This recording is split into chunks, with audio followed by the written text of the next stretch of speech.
ku nsanganyamatsiko ijanye na family planning cyangwa kuringaniza urubyaro. Ese Bibiliya irabivugaho iki cyangwa abantu babivugaho iki? Kuko abantu benshi iyo nsanganyamatsiko bayijaho impaka, bamwe bakavuga ngo ni cyaha, abandi bakavuga ngo si cyaha.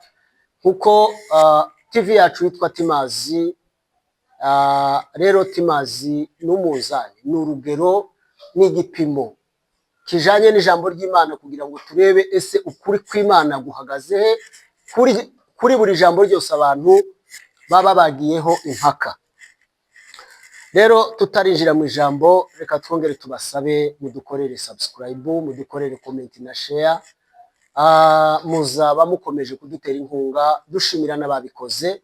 Nawe wabikora, wabuteje uyu murimo dukora imbere.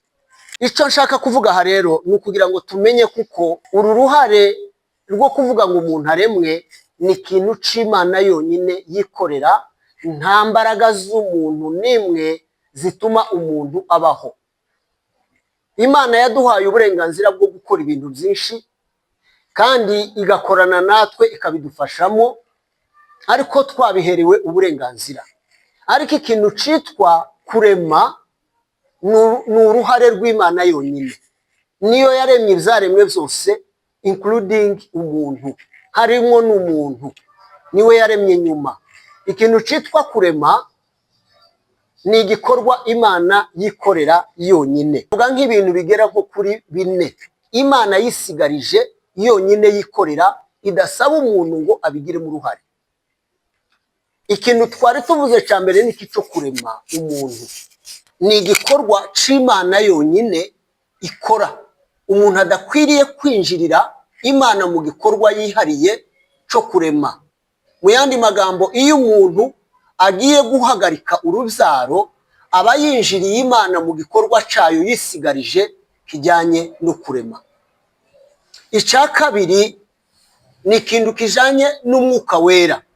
Umwuka wera ni ikintu gitangwa n'Imana, cavuye mu ijuru kiza ku muntu. Kuva mu isezerano rya kera, umwuka w'Imana yamanukaga avuye mu ijuru akaza agakorera mu bantu, akongera agasubirayo. Ariko mu isezerano risha, umwuka w'Imana aza kubana n'abantu cyangwa aza kuba mu bantu. Ariko uwo mwuka tuvuga nta handi hantu wawukura, ni impano iva ku Mana, niyo yatumanuriyemo umwuka wayo. Kuko nta soko wajya kuguramo umwuka wera, ndetse nta n'umurima twahingamo umwuka wera.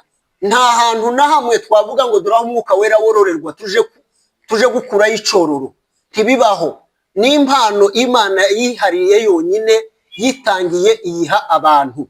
Icya gatatu navuga ni impano z'umwuka wera nazo ubwazo. Bibiliya zivuga ngo umwuka yazitanze uko ashaka. Ico ni ikindi kintu Imana yihariye. Niyo wasaba impano uko ushaka, Imana ntishobora kuyiguha kwa kundi wayisenze cyangwa wayisabye. Imana, impano z'umwuka wera, Bibiliya ivuga ngo Imana izitanga uko ishaka, iziha abo ishaka, kandi ikabaha izitandukanye nuko wenda bashakaga, ahubwo ikabaha izo uko ishaka. Ico ni ikindi kintu Imana yihariye cyonyine, yonyine ikora. Ikindi kigira kane navuga Imana yihariye yikorera yonyine, ni ikintu Bibiliya zivuga mu Migani hariya ku gice ca 19 murongo wa 14. Bibiliya zivuga ngo umugore mwiza cyangwa umufasha w'umutima mwiza, umugore w'umutima mwiza, umugore w'umutima. Bibiliya iravuga hano muri iki gitabo c'Imigani gice ca 19 murongo wa 14 ngo umugore mwiza ava ku Mana. Bibiliya zivuga ngo ubutunzi n'ibindi bintu wabiragwa n'abavyeyi, ariko umugore mwiza umuhabwa n'Imana. Ni ukuvuga ngo umugore mwiza nawe ni impano iva ku Mana. Ntiwakoresha ubwenge bwawe, ntiwakoresha ubushobozi bwa kimuntu ngo ariho wishakira umugore mwiza. Oya, umugore mwiza turamusaba, Imana akaba ariyo imuduha, kuko ari impano iva ku Mana. Ubundi butunzi twabwisabira. Ibi bintu maze kuvuga ko ari bine rero, nari mvuze ko ari byo bintu biva ku Mana. Ibi rero ntitwabyinjiriramo Imana ngo Imana ngo bikore uko dushaka.